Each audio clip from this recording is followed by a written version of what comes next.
Welcome to the third episode of my Cryptonator1337 podcast. In this episode, I'm gonna interviewing NotSoFast, one of the crypto OGs out there. Have fun and enjoy. Welcome, NotSoFast. Pretty happy that you joined for the interview for my fresh podcast.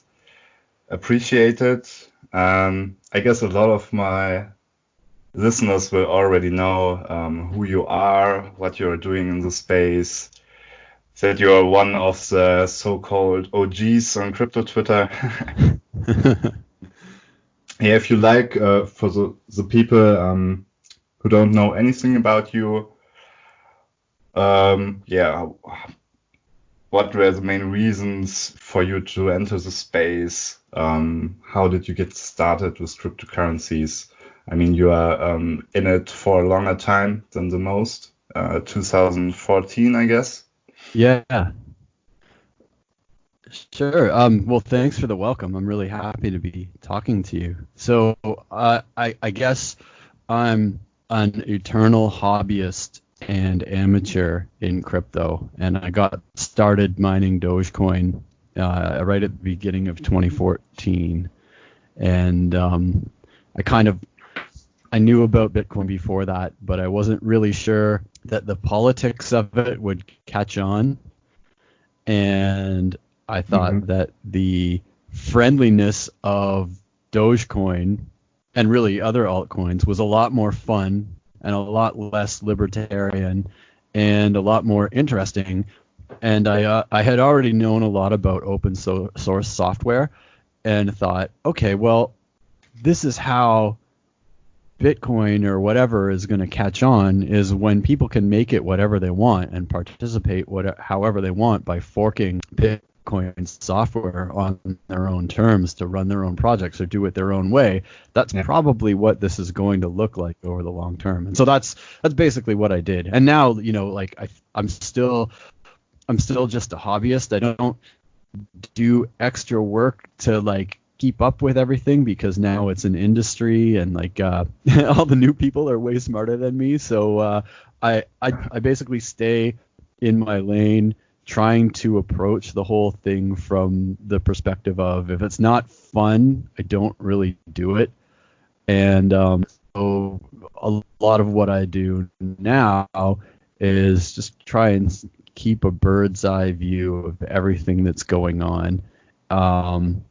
Often that ends up just looking like I'm sitting on a bunch of altcoin bags that are constantly going down and shit posting on Twitter. But it's that's part of holding in for a base thesis that I got started knowing that there's always going to be non-zero value in cryptocurrencies that aren't Bitcoin, and the virtue of open source software makes that impossible to never be true, and that's one concept you can base a sort of investment theory off. So that's about as serious as I get with it.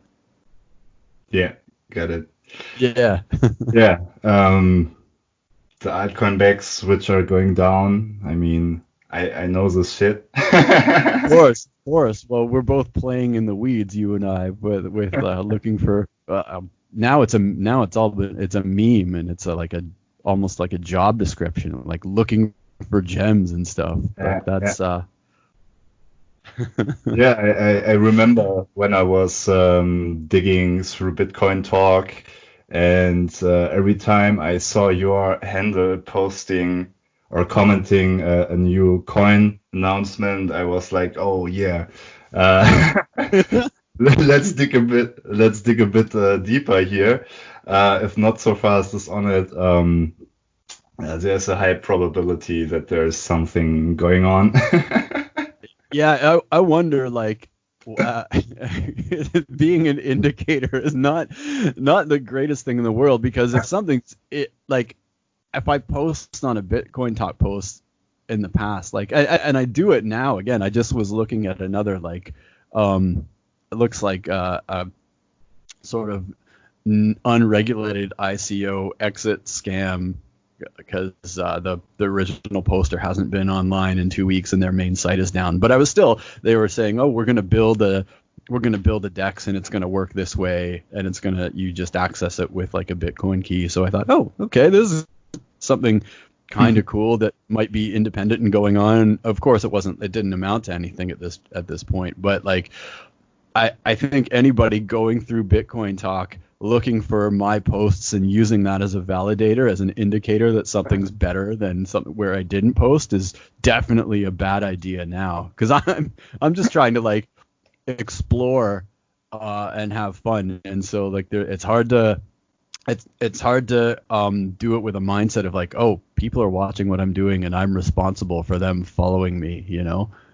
Yeah, I mean, this is I never get this argumentation. I mean, we are all adults. Yeah, we are old enough to make our own decisions, to know our risk. And yeah, if there are people out there who buy something just because somebody like you and me posted something on the internet, then this is not our fault, right? Yeah, I think that's a great point. And it's something that people would do well to realize for themselves, that like getting involved in crypto, if you take full personal responsibility for all your losses and then all your wins too, and just everything you do, if you lose money, your fault. If you made money, like, congratulations, it was all you. I think if more people approach it from like, okay, this is more personal responsibility than I've ever had to have before, and it's all based in personal responsibility, then I think they would see the value of like the not your keys, not your coins meme, and that, oh, don't mess around with centralized exchanges and use them as wallets type of advice and everything. But I think, you know, a lot of people don't want to have that level of personal responsibility with money because they're not used to it, right? They're used to coming from, I don't keep a lot of money in my own wallet because I might get mugged when I'm walking down the street. I don't keep money in my mattress because it's safer to keep it at a bank. And it's really, really hard to change those perceptions and those habits because they're across societies all around the world. And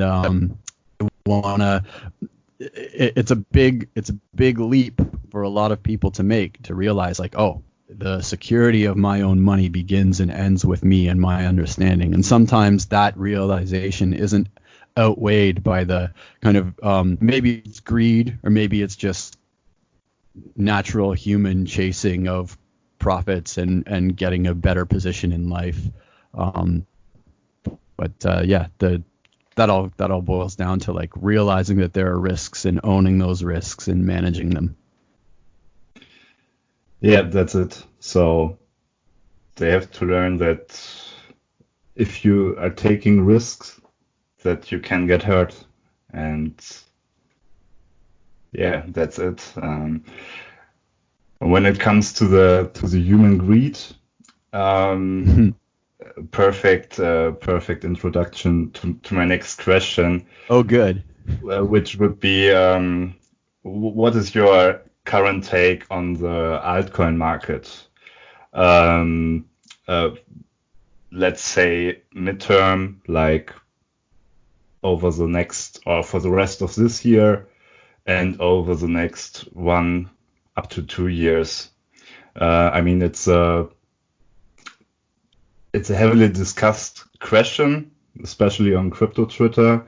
If we ever see an Altseason like in 2016-17 again, my take is that we will, of course, see another cycle where a lot of altcoins will probably outpace Bitcoin, but we will not see an Altseason again where you can just print out the top 500 of CoinMarketCap and throwing a dart on it, just market buy and wake up to profits the next day. I mean, it was pretty fun.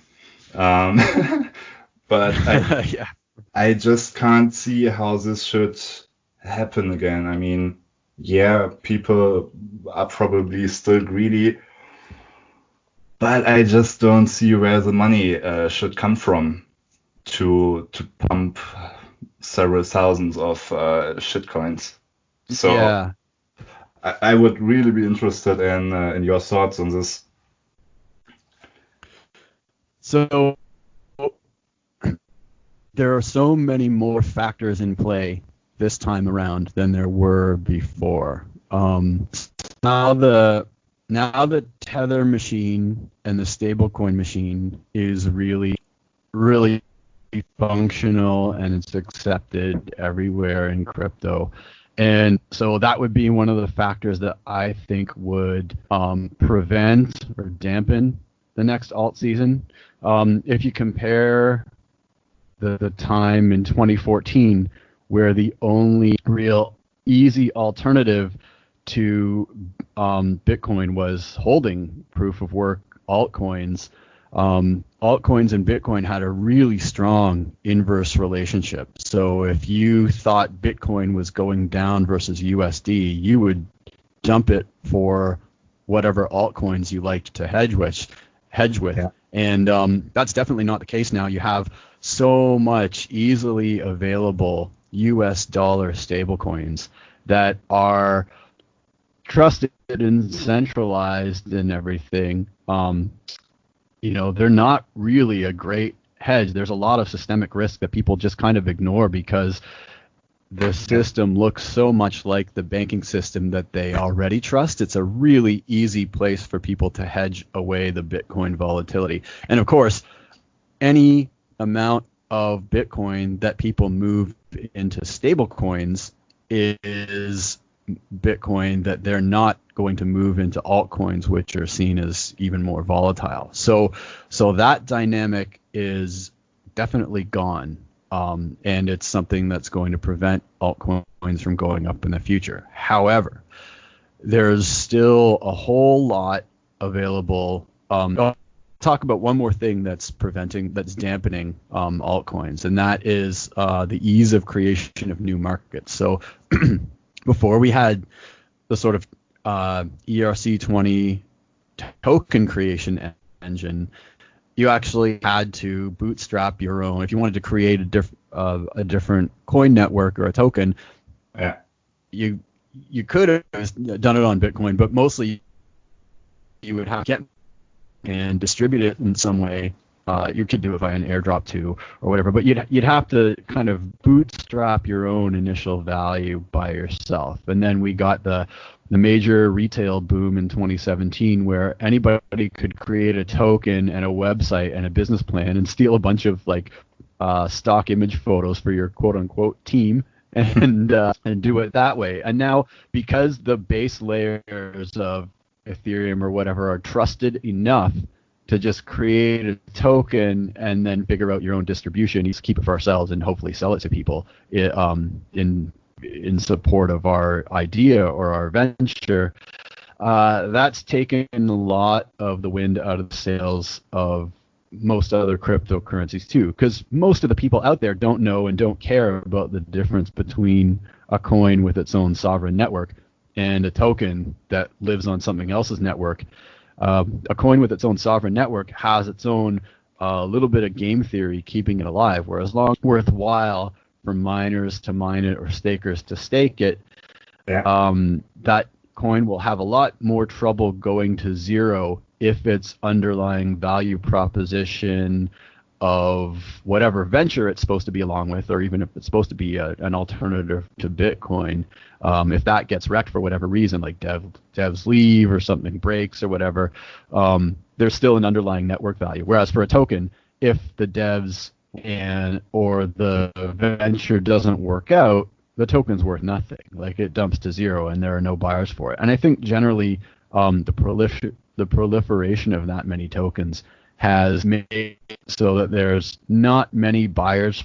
The buyers are spread too thin through all of that, at least for the short term time being. So I think I agree with you that because of those two factors, we're not going to see a sort of anything you buy will go 10x type of environment like there was in 2017 2017 ever again. But what we will see is certain other alternatives to Bitcoin, especially the permissionless ones and the anonymous ones, doing much better. And there's a counter reason to all of this stuff, and that is the number of, I like to call them pseudo Bitcoins around. Like, as centralized platforms allow more trading options for Bitcoin, and to a lesser extent other big altcoins, the amount of interest in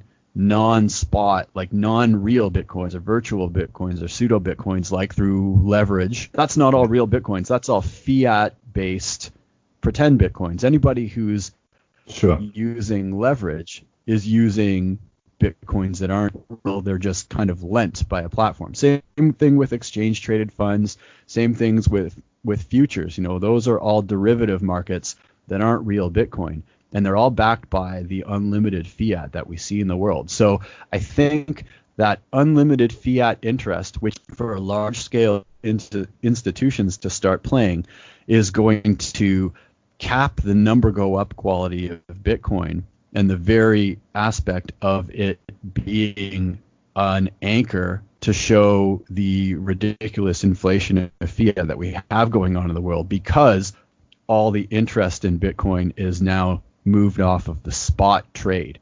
So multi-billion dollar funds that will be trading the Bitcoin futures, ETFs and everything, a big move for them is 3 to 5% in Bitcoin. What we'll see is Bitcoin at spot gain a stabilized value versus USD, because the big players don't want it to move that much and don't need it to move that much, but the spot holders will not really have it as anything other than like a stable savings engine versus USD. And so that dynamic, if Bitcoin's number go up quality gets squashed by all the pseudo Bitcoin flying around out there in main institutional trade, then the permissionless altcoins have a chance to fly until markets kind of incorporate them into the same sort of pseudo coin trade, futures based and leverage based and ETF based and all that. But because open source means that altcoins are basically unlimited, the existing system can't sort of squash them all that way. So I think we'll see kind of tried and tested and true permissionless sovereign network cryptocurrencies fly, simply because there's only spot to trade and there's only spot to own. Interesting. What do you think about that? Do you think that's a good vector? Yeah, it has to be a good vector. I really never thought about this in this way. I mean, of course, about leverage trading, Bitcoin futures, whatever, but not about the potential impact on the altcoins when the scenario you just described really happens. Yeah. Do you think it's likely to happen that way? Like, do you think there is buy interest in stuff that's actually going to go up? Like, I kind of see it as maybe one or two cryptocurrencies that have their own sovereign networks go parabolic on a DEX, or there's just massive buy support on a DEX, and centralized exchanges that have them listed, they can't really create enough or incorporate enough of a stable coin to kind of keep up with that. So I think that breakout volume for a DEX is a big indicator of this happening potentially, and we haven't seen it yet. So it's something to maybe get in position for. Yeah. I mean, if regulators decide to punish privacy coins, for example, further, and ban all trading on centralized exchanges worldwide, whatever. yeah, so I'm a big fan of Monero XMR, Me too. and for a coin like this, I really could see this happening. Yeah, but assuming that there will be a high functional decentralized exchange in the near future. And in this regard, I mean, we are talking about decentralized exchanges, while the most people still don't get the need for it. They don't understand why they shouldn't be trading on Binance or Huobi, Bitstamp, or whatever. For them, it's just like, yeah, where's the problem? Yeah, it's all about, I guess, all about the money and the gains and the volume and the ability to operate on a short-term, low-risk trading volume, right? Get in when you want, get out when you want, take no slippage in your orders, get execution. That's what people need, and that is the minnow type of trading.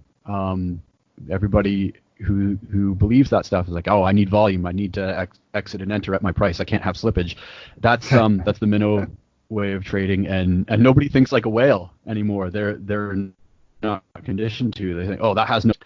You bring the volume, you take the responsibility. Like if you want to, you can signal. Like if you are capitalized, if you want to whale on a cryptocurrency, you can signal to the market that you're buying at a certain level.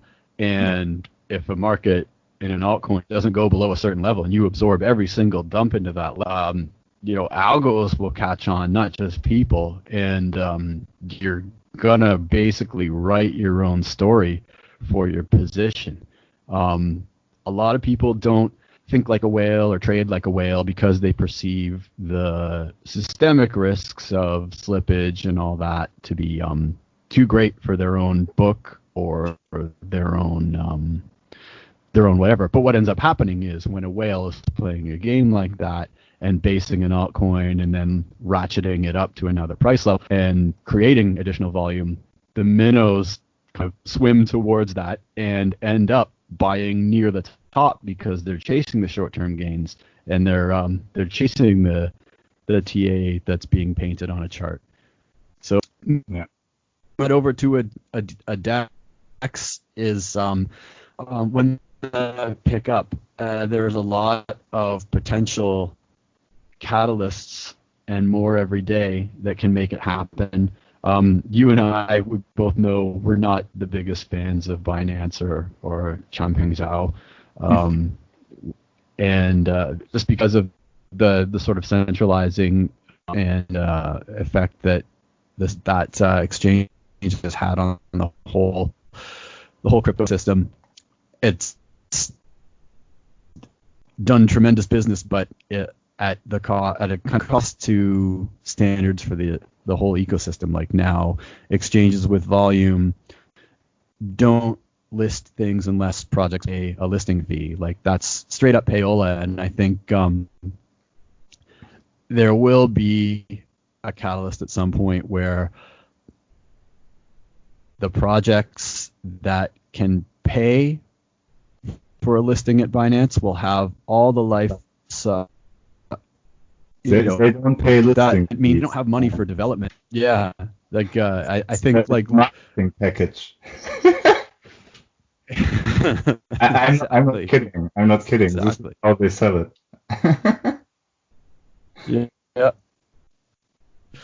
And it's a shame. Like I saw a tweet recently that Bittrex Global was enforcing $150,000 USD listing fee, and Bittrex has always been one of those platforms where they prided themselves no listing fees. You know, they list what deserves it. But I think since they split into Bittrex US and Bittrex Global, Bittrex Global is kind of like the international waters type of exchange where anything goes, and so modeling that after Binance, and Bittrex US is of course kind of towing the more strict U.S. regulations and working that way. And the two systems are becoming, I guess, a little more separate so that Bittrex can establish its position as being a regulated U.S. exchange and also doing all this other stuff that Binance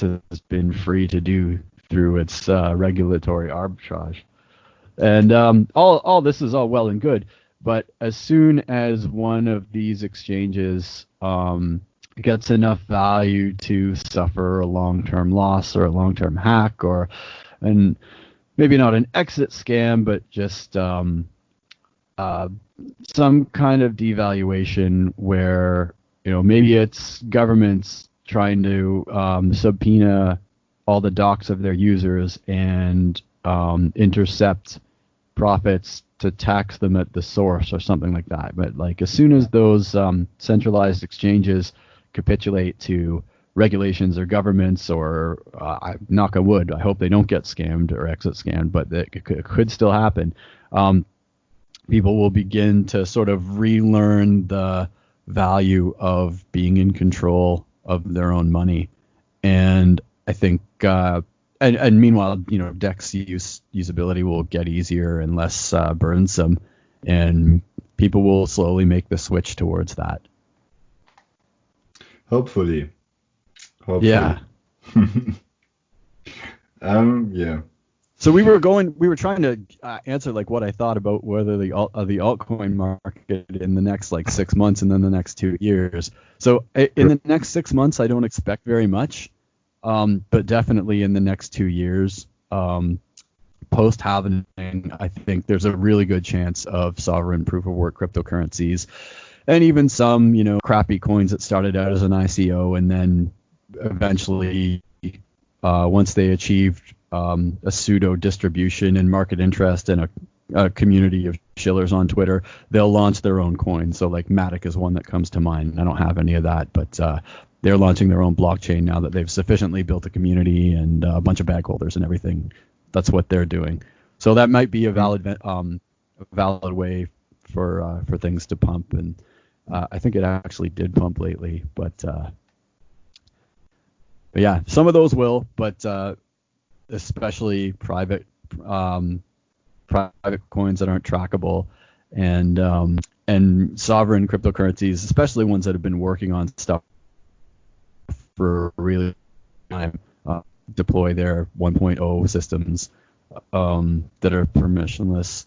They're going to get used, and people will be attracted to them, especially with unit bias too. Like people want lots of small things rather than parts of an expensive thing, even though nobody really wants satoshis when they know others have full bitcoins. Nobody really wants satoshis, and so the sort of stacking sats meme is not going to fight unit bias perfectly, because there's the big daddy Bitcoin that you can aspire to.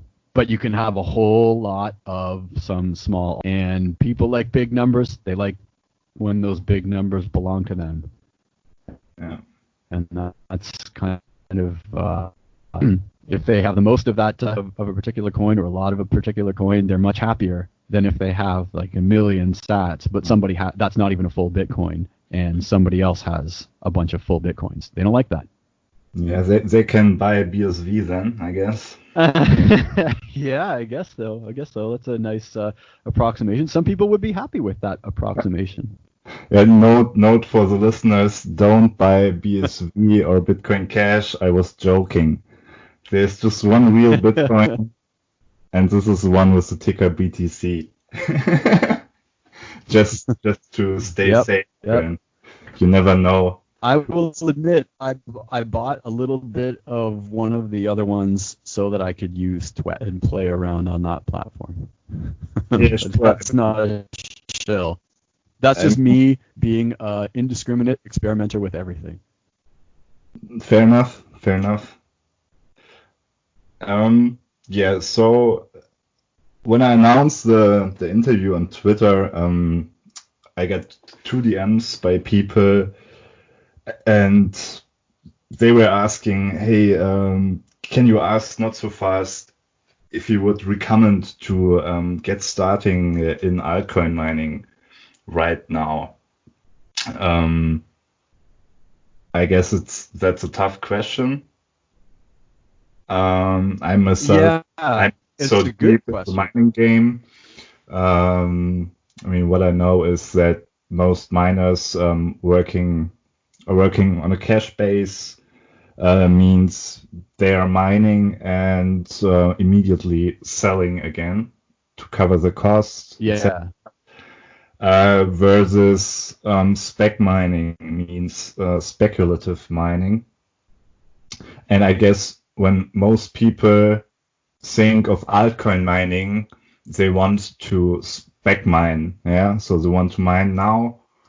Um, they're not gonna sell, but hold till a certain price level is reached.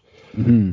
Um, so yeah, at first, speculative mining, is this at the moment even a thing? It is. It's pretty sleepy right now. For a lot of the reasons that I described, the sort of contraction after the big bull market of 2017, there's not a lot going on. Certainly not with kind of the spec mining of new launches, which was always the most profitable, because the ease at which tokens can be created leaves all that potential upside for profits in the hands of the token creator and doesn't distribute any to the miners who help bootstrap a sovereign network. Sovereign networks are not what people are after right now, at least not additional ones, because I guess the current consensus of the market is that we already have enough of them. But bring on the tokens, bring on the new ventures and new business ideas that don't necessarily require their own chain. And I think that's okay. I'll be sad that if that's the case permanently. But we're seeing now is there are less frequent but more viable new cryptocurrency launches, like with Grin and all the Mimblewimble coins, for example, at the beginning of last year. Those were really profitable to mine right away and sell. And because the mining industry has matured so much, there was even a really good market for having hash rate and brokering it and selling it at a certain cost to other people to mine Grin directly, and then they could just do what they wanted with it. From a personal standpoint of getting into mining, spec mining, especially new launches, it's running before you can walk, and the best way to do it is learn to walk first. Yeah. So a lot of people would rather just buy Bitcoin than learn about mining and how to do it, because there's so much extra variance involved. And I fully understand that. Even so, if you are interested in understanding how that side of things works, there's a lot of value in it. You can assess projects better, and you can realize, like, oh well, this token doesn't really do anything. But my recommendation is invest as little as you possibly can, because you want to minimize the risks that you're taking, and you want to understand the input cost and the output of mining rewards on as cold as you can before you start to level it up. So don't go out and buy a bunch of ASICs at full retail price and then pay for shipping. Get them to your house and realize that they don't even plug into your electricity socket. You have to get a special amount electricity out of your outlet that commercial or retail stuff doesn't provide. It's best to start with equipment you already have if you have it. So if you have a gaming rig, that's the best way to do it, because then it's sunk cost. It's all hardware that you've already got, and all you're doing is inputting electricity cost and getting out cryptocurrency. And I recommend people, try it for a week and set a baseline and see how much you got. And it'll probably be like oh shit, I wish I just bought. I wish I just, that was worth the electricity that I paid. Well, maybe if I mine something else, it's more profitable.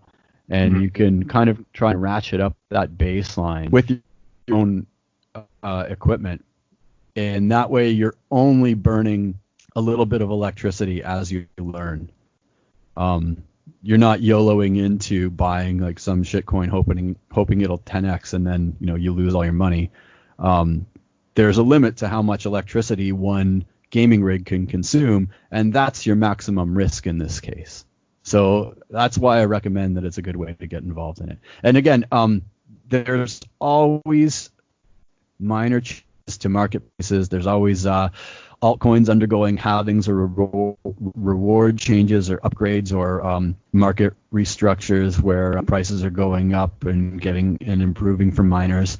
And I'm really not involved in that right now lately. I don't have any GPUs mining at all right now. Chris use for Discord is the place where if you want to learn about spec mining and how to get started, that's the best place to go. And I think you know about that place too, right? Yeah, I'm following him on Twitter. Pretty good account, learned a lot. My problem is always I've so much projects on the side, and every time I'm digging a bit into altcoin mining or mining in general, I realize that this is such a huge space where you can easily spend days or weeks just reading stuff or running calculations. So yeah, this was mainly the reason for me to not get deeper into it. The last time was in late 2018, I guess, where a friend told me in advance about Grin, and that he will start to mine this, and he was excited. And yeah, I mean, I looked it up, but was like, yeah, okay, Mimblewimble sounds interesting, but from a mining perspective, I just had no knowledge. And yeah, I wasn't aware that it was in fact a great opportunity for miners. Yeah, it really was. Go ahead. But I guess in the mid or in the long run, I will definitely get a bit more serious into this topic, especially after this interview. I would have one more question, personally from my side. Sure. So, what are you looking at when you are looking for a new altcoin which you could mine? Are you running a complete fundamental analysis, or are you just looking at certain key figures or the sentiment within those small miner communities, like on Bitcoin Talk? How does this work there? Is it different? So, yeah, it's kind of different. So it really depends on if I'm looking for a newly launched altcoin or proof of work network, or if I'm looking to start mining an existing one in support of it. Most proof of work networks, they have a distribution schedule similar to Bitcoin's, where there's a reduction of the reward after a certain fairly long period of time. And those are often worthwhile to mine in the weeks or months leading up to that reduction of reward. That way of mining is pretty good, but often you have to have those are mature proof of work networks that already have ASIC support. So unless you have already bought that big expensive hardware, you worth even renting hardware to do it, which you can do through a few different platforms. That's a little harder to do, but it's great to do if you already have the equipment or access to it. As far as looking to mine something that's already around, you really have to look at the project as a whole and what they're doing to be unique cryptocurrency that offers stuff outside of what's already there. So there are a lot of kind of boutique altcoins that have really great devs who have decided to not work on Bitcoin, but instead build a bunch of stuff on an altcoin. And they're confident and they've built some really great things. And you want to actually support what they're doing and support the network by committing your electricity to securing it.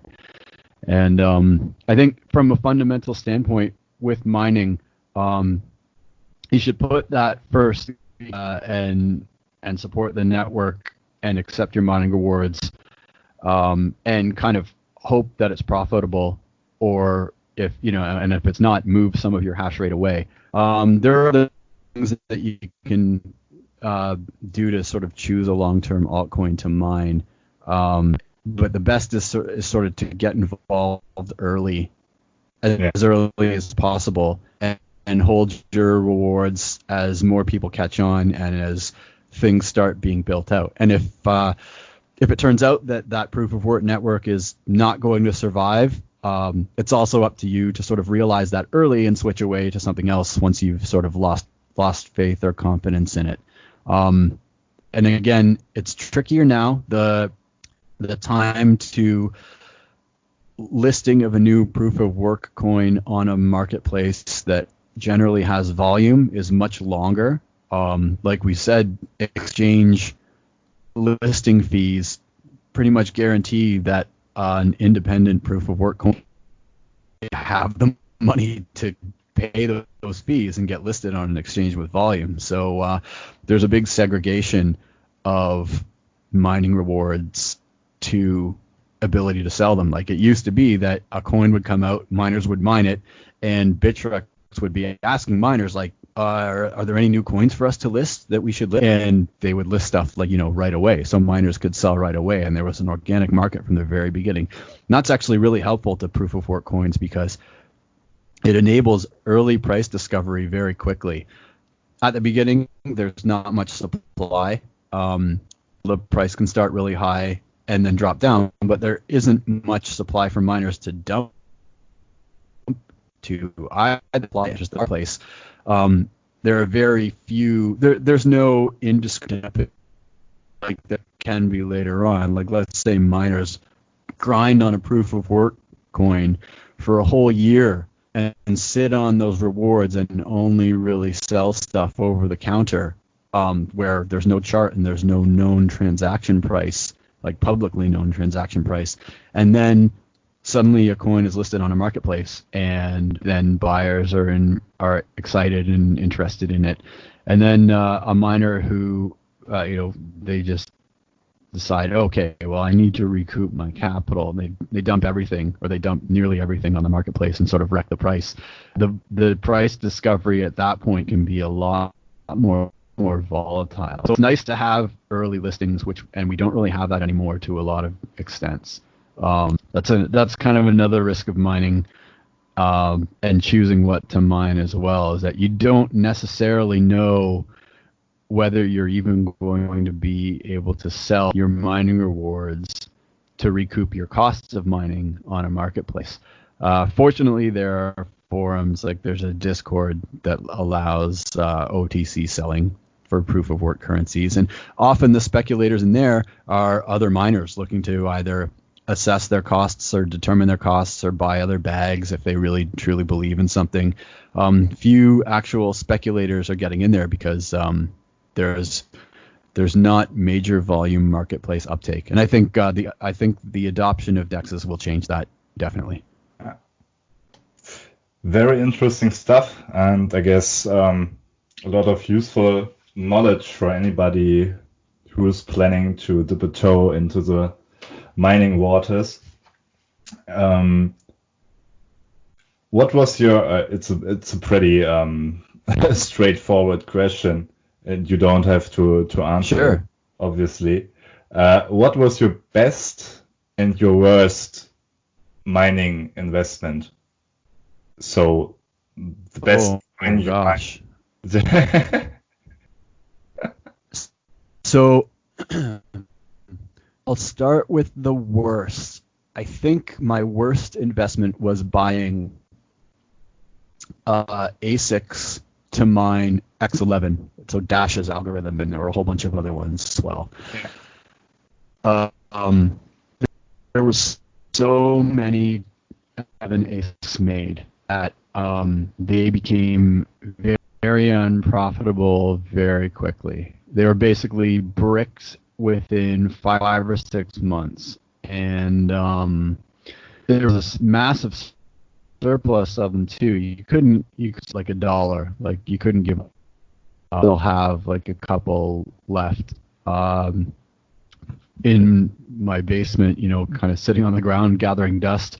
I threw a couple into a big recycling bin, and these are units that at the beginning I paid a lot of money for, like multiple thousands of dollars. And they're big, beefy, heavy machines with a lot of fans in them, and they produced very, very little profit. I think, I got pretty close to break even on them, but that's not what you want. I mean, you want to make extra money. Yeah. So yeah, I think the biggest loss was actually buying those ASICs. There are plenty of things that I've modded by renting machines or using my own that have gone to zero and given no return, but I don't usually put up a lot of funds into a micro venture like that. So then the loss isn't usually that big. And the best thing that I ever mined, I guess there's a few. There was one coin that an independent developer created. He's now one of the devs of BITC, Bitcash, I believe. Mm-hmm. But before that, he created his own coin called Reference Line Coin. And there weren't too many people mining it, but I could tell that he's actually a German guy too. He created a coin to play around with, and he did one kind of interesting little increase to the Bitcoin code base that just worked. And I thought, oh, this is actually really cool and really useful.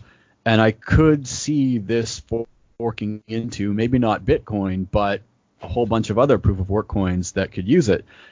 And he even created his own little centralized marketplace on his own personal website to trade it right away, because that's what people wanted. And I'm not sure what was going on with that, but I only mined it with GPU for about 24 hours, and I got a whole bunch of it because not too many other people were mining it.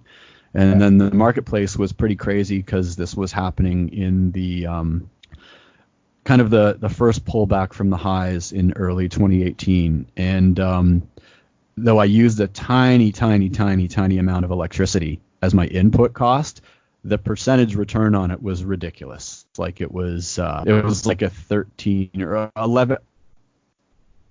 I'll go with the lower number. I think it was an 11,000x. So a really ridiculous return on pennies of electricity. But it was very funny at the time. Scale to anyone other than me probably. But that was the sort of spec mining opportunities that existed and continued to exist. And while 11 not scalable or reproducible for in really any case, it shouldn't exist. It's an anomaly. Like nobody should be able to 11,000x their money. But there's plenty of opportunities, or at least there were, for spec mining and making a 10x or a 100x very easily. And there's lots of stuff. And there's it still could be around. Yeah. This is mind-boggling, and just juggling around in my head with some basic investment numbers and some zeros. And yeah. Now remember, I put in pennies of electricity. So okay, literally. So right. It's really not it's just a silly number. Like if you want to ask for the best, I mean that's the biggest number I can give you. Yeah, yeah. The question was meant like that. So Yeah. It's a fun story for the history books is basically all it is. yeah. Newbies who are listening to this are like, wait, what? I'm aiming for target profit 10% while trading altcoins, and this dude made once 11,000 K X on pennies. And Oh shit. yeah, like I said, it's not realistic. It was winning a tiny lottery that nobody else was really playing. That's all it was. Crazy stuff. Crazy stuff. Yeah. Oh my God. Well, yeah. So as I said, mining seems to be a very interesting field, and I really have to dig deeper into this someday. I wish they would be longer than 24 hours. Yeah, of course. Anyway, I would just have a last question, which I Sure. plan to ask every interview guest I have. And this would be, will we break a Bitcoin all-time high this year? Given the Or the maybe, cur- maybe let me check where we stand now. I didn't check for the last hour. Oh yeah, the last hour's been a little nuts. We almost retested 10K, but I think there's so much fundamental tailwinds is the way I put it earlier today on Twitter somewhere in favor of Bitcoin going up a little bit before the financialization vectors put a cap on it. I think there's a really good chance that we'll see a new all-time high versus USD this year, and it won't be crazy. I don't think it's going to be like $30,000 or like $50,000 or anything like that, but there's definitely room to tread some ground that we walked before on the way to $20,000. Yeah. And as you know, leverage and everything means that there are stop hunts all over the place in that time, and there are blow off tops and everything like that. So if there was a very short-term blow off to $25,000, I would think that's extremely reasonable to expect this year, given all the other crazy stuff that's going on right now, and most importantly, the sheer amount of money being printed out of thin air and thrown at the general public and businesses in order to support the economy as we weather the lockdown caused by the virus crisis that's currently underway. So, I think there's a really good chance in the next 6 months that the number goes up to that point, and the systems that exist definitely will tolerate it before capping it off. Our range is definitely from here to probably like 25K at this point. And I'm pretty optimistic about that. Interesting. Yeah, as you might know, I don't know what it is, if I have a post-traumatic bear market syndrome, or if I do too. or if I'm just looking too much at the regular economy right now. But I totally fucked up with my latest short-term BTC price predictions, so I will just say nothing from my side. Fair enough. Yeah. I'm okay with being wrong simply because I've been wrong so many times with so many mining plays and so many trades. Like, it's just survival at this point. If it doesn't matter if you're wrong, as long as your trading capital and your bankroll and your reputation even can survive being wrong, then you live to fight another day. Yeah, this is a sad thing. I mean, there are almost no people on crypto Twitter who say when they were wrong, like, guys, yeah, I was wrong. Sorry, or not even sorry. I mean, you don't have to excuse yourself for anything you post regarding this matter at all, but just to admit that you were wrong, yeah, it's a rare specification of the average trader on crypto Twitter. Yeah, that's something that it's psychology and sociology. In what context? Like, Monetization and all that stuff, because crypto Twitter is only one part of the animal, right? Like a lot of the people that never admit that they're wrong usually have some kind of monetization basis, something that they're selling that never okay, wrong. yeah, And yeah, that's kind of how it goes. And then don't want to admit it, or they want to, or more attention is called. And then, or some people, they do post when they're wrong, but when they post when they're right, they get 10 times more engagement, and that's all yeah, people yeah. remember. And that's people's memory spans are very short, and their perceptions of what they see are they're all limited, and they're all different, and that's why we have so many arguments, I guess. Yeah, so crypto Twitter is a funny place overall. Um, I never thought that I will get sucked so deep into it when I created this account over 3 years ago. Yeah. Well, But I think you've survived 3 years, and nearly all of it was through the most vicious bear market that I ever imagined. I resolved to hold altcoins through the bear market, but I never realized it would be as bad as it was. I was hoping it wouldn't be, but it was worse than I expected. So, yeah, congratulations for surviving that. I'm not going anywhere. I Good. will Well, stay. we'll But talk. We'll talk every year and revisit this. I'm in. Let's do this. Yeah, not so Awesome. fast. Thank you for your time. I guess we put together a great interview, and yeah, looking Yeah. forward to the Appreciate you next taking the one. questions yeah, same here. Thanks for taking questions from all of your people. I know there are a lot of Cryptonator Elite fans out, and I'm really glad for the opportunity to talk with you like this. You're welcome. All right. Then I wish you a Awesome. nice day.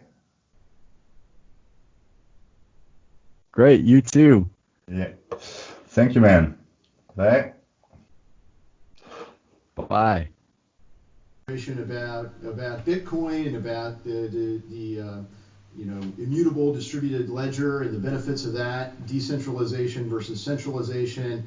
A lot of people in this space will use a phrase that you may be familiar with. There's Bitcoin and then there's shitcoin.